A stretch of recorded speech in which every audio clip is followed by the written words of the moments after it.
নাও তো তুমি মোবাইল বলে তো খবর আছে। আরে না খারাপ খুলে দে। মোবাইল বলে তো খবর আছে। Hello students, look at the board.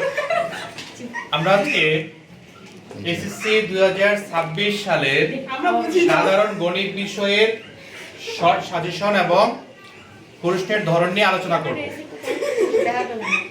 তোমরা ইতিমধ্যে জানো আমাদের শর্ট সিলেবাস পাবলিশ হয়েছে। তোমাদের এক বছরের মধ্যে এই অধ্যায়গুলো কমপ্লিট করতে হবে।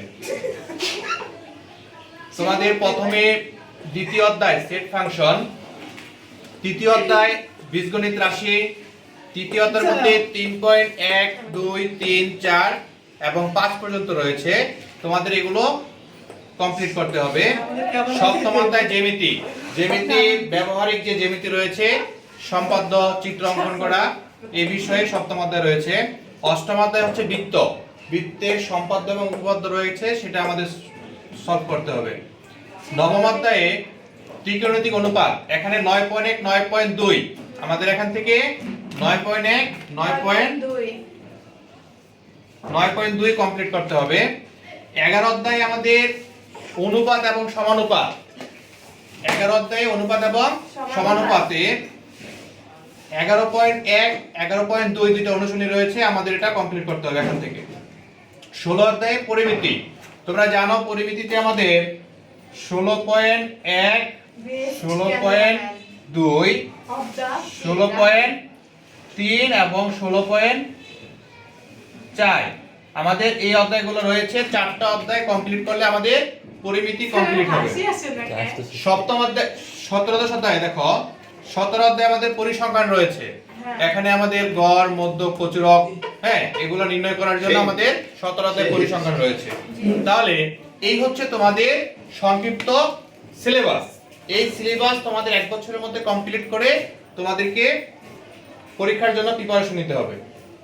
খুবই শর্ট সাজেশন, তোমরা জানো এখান থেকে অনেকটা গুরুত্বপূর্ণ ইম্পর্টেন্ট অধ্যায়গুলো কেটে দেওয়া হয়েছে। কেটে দিয়ে বাকি কিছু অধ্যায় তোমাদের সিলেক্ট করা হয়েছে, যেহেতু এক বছরের মধ্যে তোমরা পরীক্ষা দেবা, এক বছর সময়ের মধ্যে তোমাদের প্রবলেম সলভ করতে হবে। এবার আসো প্রশ্নের ধরন। এখন তোমাদের প্রশ্ন হতে পারে যে স্যার আমাদের যেহেতু সাজেশন শর্ট করেছে, তাহলে প্রশ্নের ধরনটা কি রকম হবে?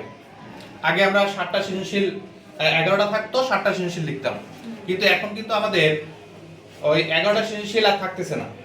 যেহেতু আমাদের সাজেশনটা শর্ট হয়ে গেছে, প্রশ্ন আমাদের প্যাটার্নও চেঞ্জ হবে। তাহলে প্রশ্নটা কি রকম হতে পারে আমরা একটু দেখে নিই সবাই। প্রশ্নের ধরন, তোমার সৃজনশীল 8টি সৃজনশীল থেকে তোমাকে 5টি প্রশ্নের অ্যানসার করতে হবে। 5 10 50 নম্বর।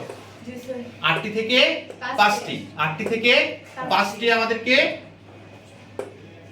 সৃজনশীল করতে হবে 50 নম্বরের জন্য। প্রত্যেকটা প্রশ্নের 10 নম্বর করে থাকবে। এবার আসো বহুনির্বাচনী অংশ।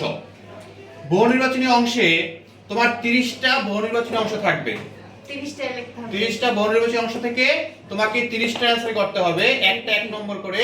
30টা 30 নম্বর, 30টা 30 নম্বর।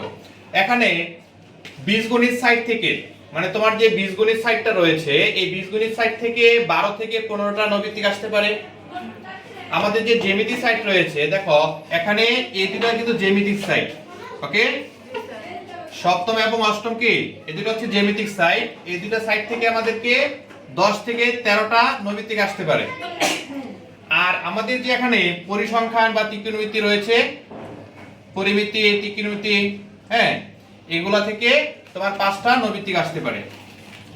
এই হচ্ছে তোমার 30টা নৈমিত্তিক, 30টা 30 নম্বর। তাহলে আমাদের এখানে 50 আর 30 গেল কত? 80। আমাদের বাকি আছে 20। এই 20 কি আসতে পারে? আমাদের সৃজনশীল গেল, নৈমিত্তিক গেল, 20 কি আসতে পারে? তোমাদের 20 জন্য আমরা যে শর্ট কোশ্চেন তৈরি করতাম না, বিগত পরীক্ষা দেখছো তোমরা শর্ট কোশ্চেন করে করে আমরা প্রবলেমগুলো সলভ করতাম। এই শর্ট কোশ্চেন আসতেছে তোমাদের 10টা। 10টা শর্ট কোশ্চেন দেবে, প্রত্যেকটা 2 নম্বর করে। প্রত্যেকটা 2 নম্বর করে, 10 দোকানে 20 নম্বর। তোমাদের 20 নাম্বার শর্ট কোশ্চেন আসবে। তাহলে 50, 30 আর হচ্ছে 20, আমাদের মোট 100 নম্বর। আমাদের এই সম্পূর্ণ প্রশ্নের ধরন এখানে দেওয়া আছে। স্যার সপ্তম, অষ্টম, নবম আর 16 এই 4টা অধ্যায় থেকে এই বহুনির্বাচনী প্রশ্ন আসবে।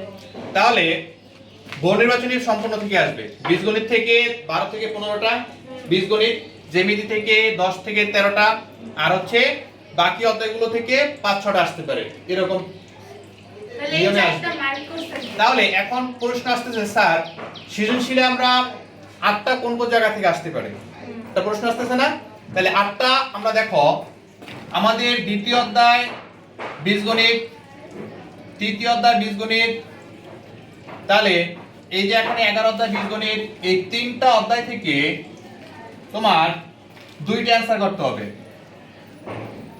কটা অ্যানসার করতে হবে? দুইটা 2টা অ্যানসার করতে হবে। তারপরে জ্যামিতি আসতেছে তোমার 2টা, জ্যামিতি 2টা, ত্রিকোণমিতি আসতেছে তোমার 2টা, ত্রিকোণমিতি দুইটা 6টা আর দুইটা কোন? ত্রিকোণমিতি পরিমিতি মিলে 2টা, ঠিক আছে? আর আসতেছে তোমার পরিসংখ্যান থেকে 2টা, কটা গেল? 8টা। টোটাল 8টা সৃজনশীল আমরা পেয়ে গেছি না? হ্যাঁ 8টা সৃজনশীল থেকে প্রত্যেকটা বিভাগ থেকে তোমাকে একটি করে সৃজনশীলের উত্তর করতে হবে। কয়টি করে? একটি করে। তাহলে 4টা চলে গেল, প্রত্যেকটা থেকে একটি করে করলে আমাদের 4টা চলে গেল। আর আমাদের কয়টা করতে হবে? আর একটা তুমি যে কোনো জায়গা থেকে করতে পারবে। ওকে? আরেকটা সৃজনশীল আমরা যে কোনো জায়গা থেকে করতে পারবো। তার মানে তোমাকে হিউজ অপশন দেওয়া হচ্ছে, ঠিক আছে? আমরা 8টা থেকে যে কোনো 5টা সৃজনশীল অ্যানসার করব। ওকে? আর কোনো প্রশ্ন আছে? কারো কোনো প্রবলেম আছে এখানে? না। যদি পরিষ্কার প্যাটার্ন বা সাজেশন নিয়ে কোনো কোশ্চেন থাকে আমাকে বলতে পারো। ওকে? এ পর্যন্ত